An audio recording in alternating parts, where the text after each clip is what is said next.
Ce journal vous est offert par le FPI, Fonds de promotion de l'industrie, votre partenaire privilégié pour la réussite de vos projets.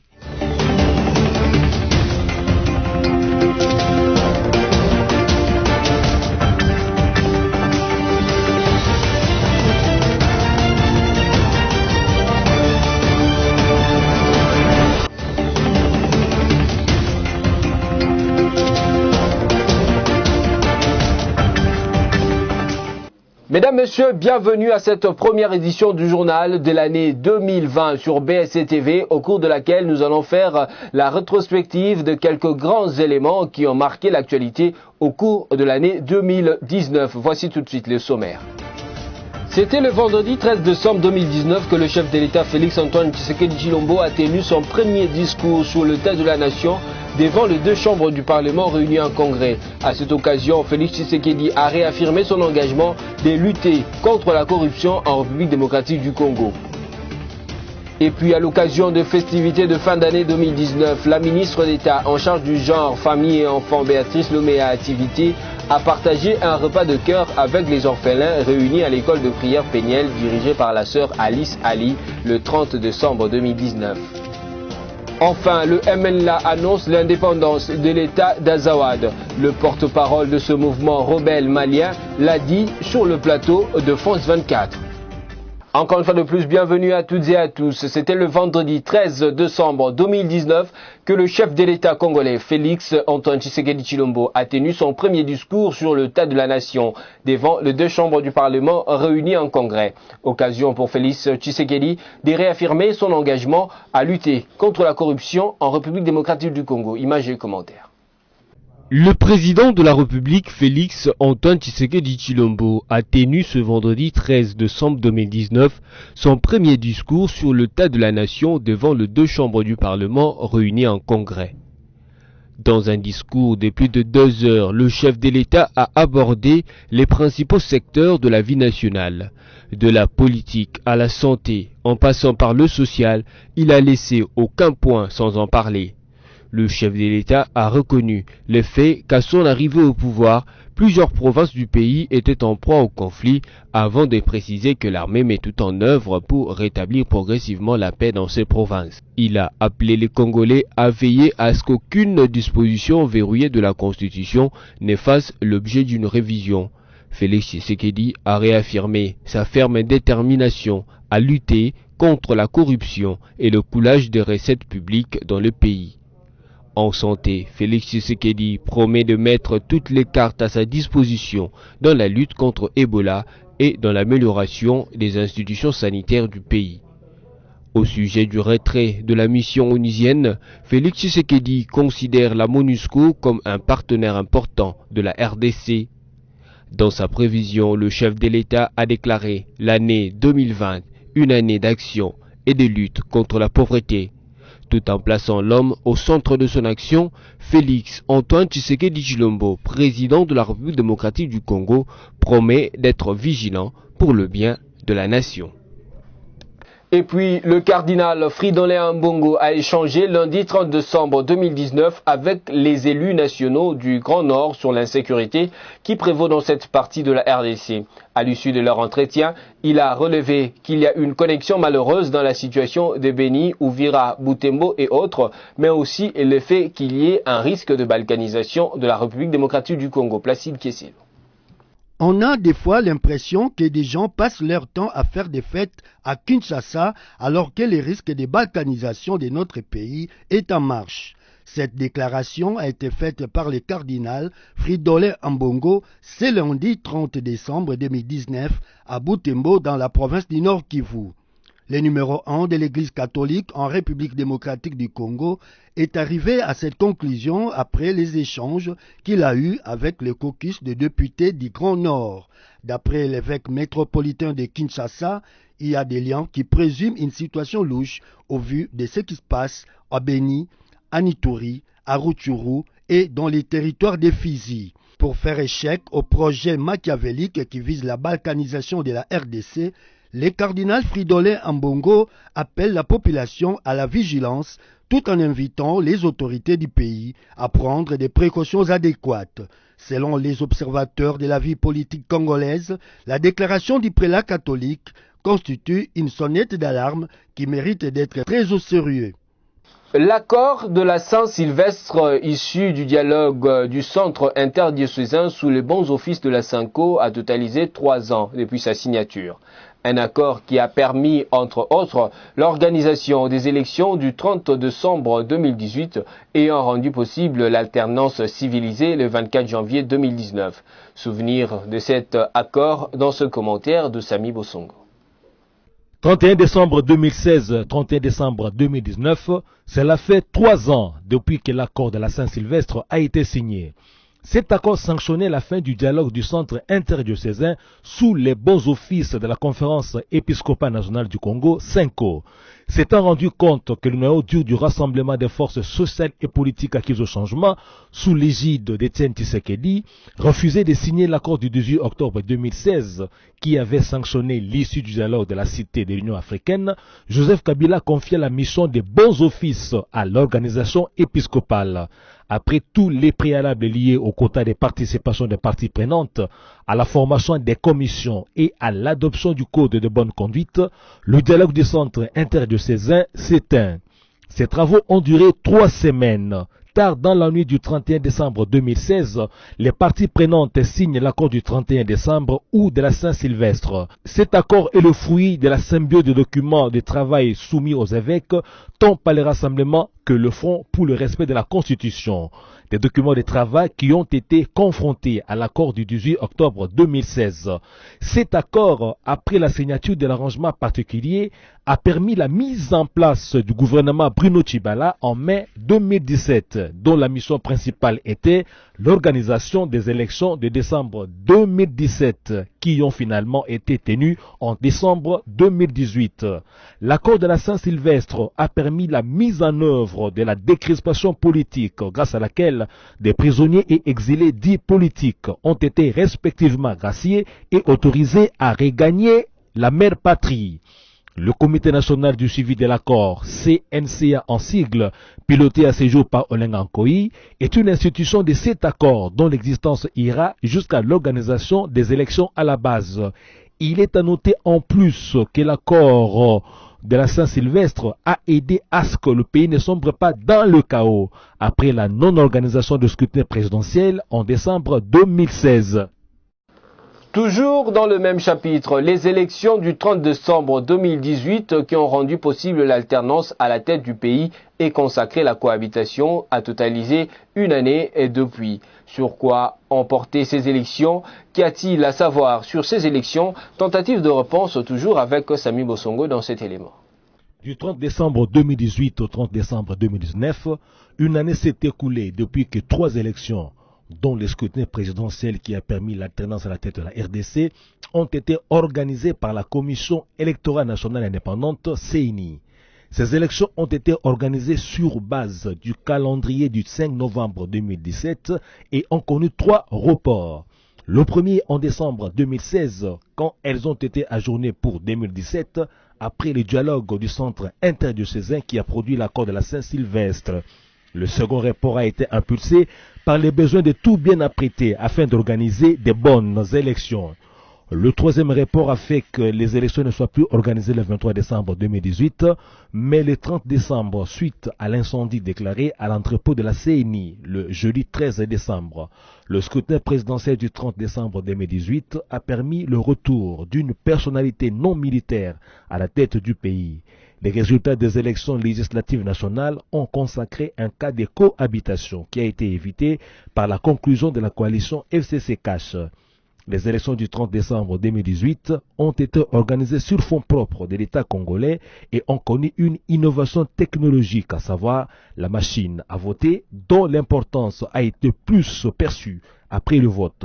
Grâce à ces élections, le peuple a réglé les comptes à certains acteurs politiques indexés, montré que le vote est aussi sentimental et tribal et a fait entrer de nouveaux acteurs dans les institutions.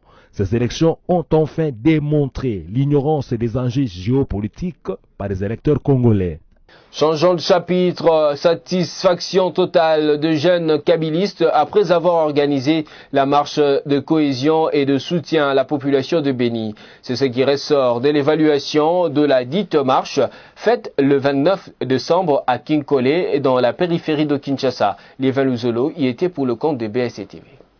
Plus de 40 000 jeunes Kinois ont adhéré à la marche des jeunes kabylistes pour la cohésion et le soutien de la population meurtrie de Béni.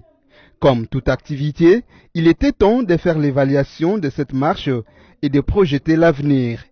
Kalalo Kasongokas, un des leaders de cette jeunesse, explique. Il s'agissait de témoigner la solidarité de la jeunesse vis-à-vis de nos compatriotes de Béni. C'est tout le monde qui a répondu positivement. Donc nous avons activé toutes les bases que nous avons. Nous démontrons aujourd'hui devant la face du monde que la jeunesse du FCC, cette jeunesse peut en effet mobiliser des milliers et des milliers de Kinois autour d'une cause, étant donné que cette cause était noble et nous nous sommes mobilisés. Un rapport à présenter à l'autorité morale, Joseph Kabila Kabange, a été élaboré avant d'annoncer les activités à venir. Chirac Massamba est le coordonnateur national de la jeunesse kabyliste. La jeunesse kabyliste est une jeunesse consciente et nous avons plusieurs activités à mener dans les jours à venir. Et la raison pour laquelle nous avons jugé bon de tenir cette activité aujourd'hui pour pouvoir évaluer tous les membres des commissions que nous avons mises en place. Tout à fait autre chose à présent. À l'occasion de festivités de fin d'année 2019, la ministre d'État en charge du genre avait initié une série d'activités de terrain. C'est dans ce cadre que lundi 30 décembre 2019, elle a partagé un repas de cœur avec les orphelins réunis à l'école de prière Péniel dirigée par la sœur Alice Ali. Une manière pour Béatrice Lomé-Activité de faire comprendre à ses enfants sans parents qu'ils ne sont pas livrés à eux-mêmes. Image et commentaire avec Esther Pezo-Omba. C'était une journée spéciale pour l'école de prière Péniel. Ce ministère chrétien dirigé par la chanteuse gospel Alice Ali a invité la ministre d'État en charge du genre, famille et enfants. Béatrice Lomé-Activité a répondu promptement pour partager un repas de cœur avec les orphelins venus de plusieurs centres d'encadrement et orphelinats. Je suis là effectivement pour réconforter ces enfants, dire qu'effectivement ils sont orphelins, mais il y a des gens que Dieu utilise d'abord dans la société pour prendre soin d'eux, mais aussi l'État congolais a cette responsabilité de veiller sur tous les enfants. Et donc, ce que je fais ce matin, c'est partager ce moment avec ces enfants, les réconforter et leur présenter mes vœux pour l'année qui va commencer. Au-delà du repas servi aux orphelins, une enveloppe consistante a été remise par la ministre afin de soutenir ces enfants sans parents qui ont exprimé leur joie.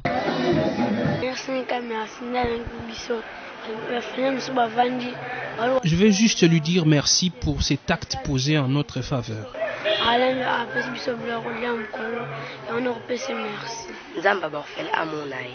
Elle a réjoui nos cœurs et de la même manière qu'elle nous a procuré de la joie, que Dieu lui fasse du bien aussi. La sœur Alice Ali, orpheline aussi, a reçu un grand réconfort dans sa vision d'encadrement d'enfants par cette visite de la ministre d'État. Avec cette vision de la consolation que le Seigneur nous a donnée, il a permis en ce jour que maman Béatrice, son excellence, qu'elle vienne nous visiter, qu'elle vienne prier avec nous, qu'elle vienne présenter ses vœux aux orphelins, aux enfants. Par ce repas partagé, Béatrice Lomé-Activité a démontré que le travail d'un ministre ne se limite pas qu'au bureau, mais se fait aussi sur terrain afin de garder la communion avec la population. Les pluies diluviennes ont causé des dégâts énormes dans la ville de Kinshasa tout au long de l'année 2019. Nous vous proposons un cas dans cet élément signé Strine Soulambi et Abel Kassongo. Le constat sur le terrible dégât dans certaines routes, quartiers et avenues dans la ville de Kinshasa devient quotidien après les fortes pluies. La même réalité a été observée après la pluie qui s'est abattue ce mardi 3 décembre 2019 dans quelques grandes acteurs de la capitale Kinshasa. Cette pluie qui a duré près de 3 heures a également inondé plusieurs routes sur son passage.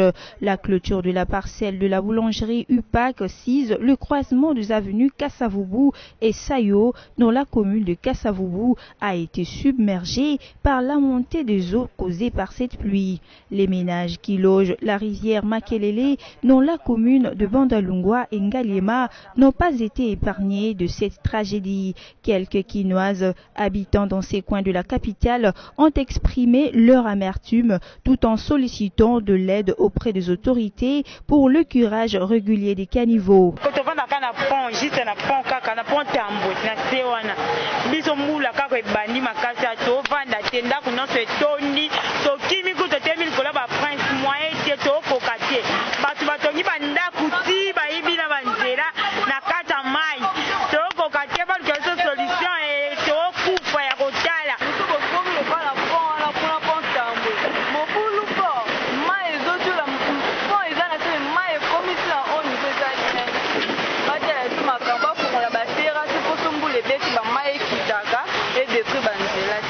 Par ailleurs, une femme affligée par les pertes en vies humaines causées précédemment par le pluie diluvienne en fin novembre dernier a partagé son regret et souhaite que les victimes de dernières pluies meurtrières puissent être inhumées dans de bonnes conditions.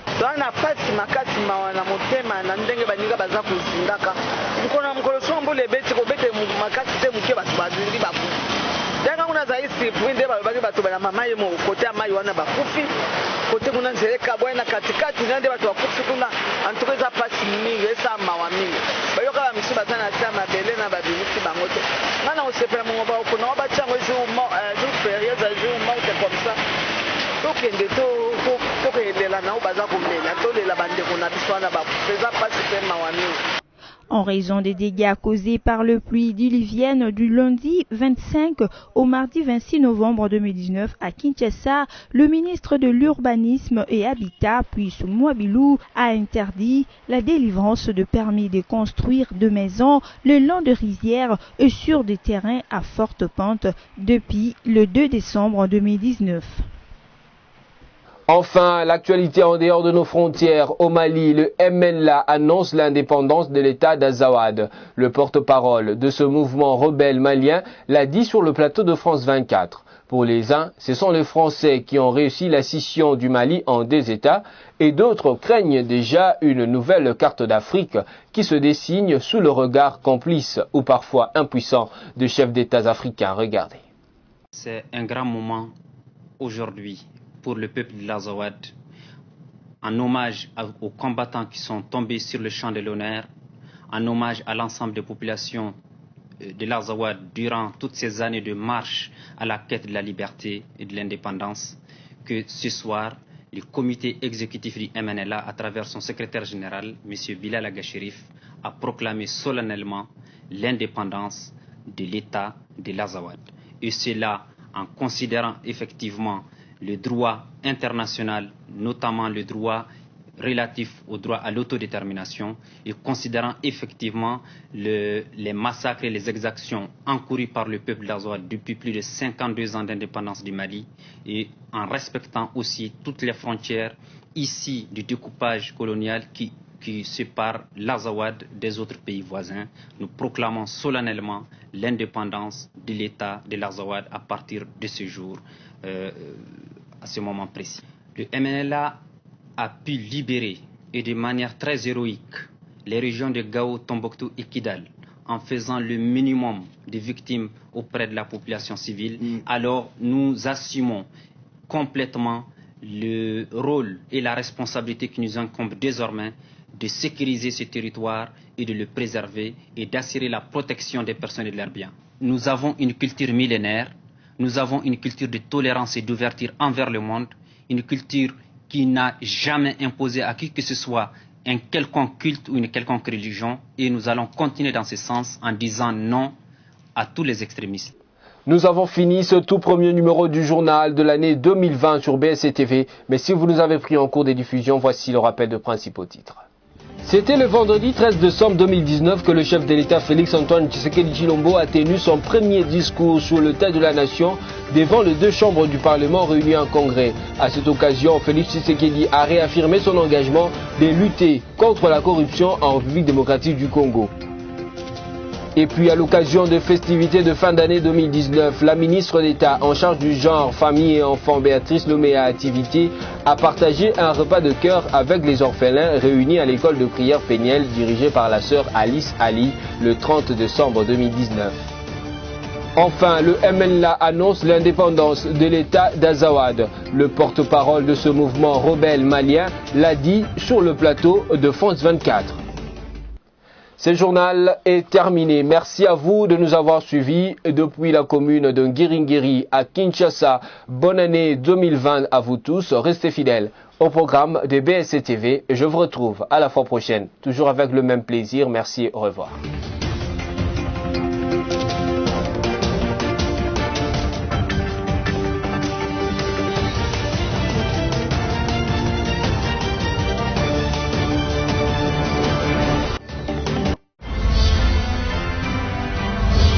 Ce journal vous a été offert par le FPI, Fonds des promotions de l'industrie, votre partenaire privilégié pour la réussite de vos projets.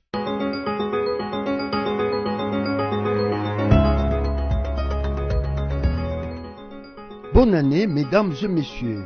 Fidèle à son programme, BSC TV vous propose le premier numéro de sa revue de presse de l'année 2020. Abordons cette lecture de médias en ligne avec le forum des as.org. Sur décision du gouverneur de la ville de Kinshasa, la PCR interdite de contrôler les documents du bord jusqu'au 10 janvier 2020. Cette mesure s'inscrit dans le cadre de la courtoisie routière afin de permettre aux Kinois de fêter paisiblement. Les agents de police de circulation routière sont interdits de procéder au contrôle des routines des documents du bord des véhicules jusqu'au 10 janvier 2020 à travers toute l'étendue de la capitale congolaise. C'est ce qu'a décidé le gouverneur de la ville de Kinshasa, Gentini Ngobila. Poursuivons cette revue de presse avec le site d'information actualité.cd qui nous présente ces titres. Tshisekedi, en tant que votre capitaine, je vais m'assurer de créer des conditions pour que chacun joue activement son rôle. Félix Antoine Tshisekedi Tshilombo s'est adressé de nouveau à la nation ce mardi 31 décembre 2019 à travers les traditionnels messages de vœux de Nouvel An. Félix Tshisekedi s'est présenté en capitaine qui doit guider les travaux de transformation du Congo. Okapi.net intervient de son côté avec ses titres Jacquemain Chabani à Martin Fayoulou. L'accord entre les FCC et les CACH a été fait au grand jour. Dans son message de fin d'année, les candidats malheureux à la présidentielle de 2018 indiquent que la région de Béni devrait être occupée par des populations qui seront amenées des pays voisins. Il a dénoncé les tentatives d'exterminer le peuple de cette partie du pays. Martin Fayoulou a également demandé au chef de l'État de dévoiler son accord signé avec l'ancien régime de Joseph Kabila dans la coalition Front commun pour les Congo et les CAP pour les changements. Selon Chabani, l'accord entre les FCC et les CACH a été fait au grand jour, à la veille et au lendemain de la publication du gouvernement Ilunkamba. Les tenants et les aboutissants sont connus. C'est le fait des résultats des élections de 2018, a-t-il précisé. Fin de cette revue de presse. Merci de votre attention particulière.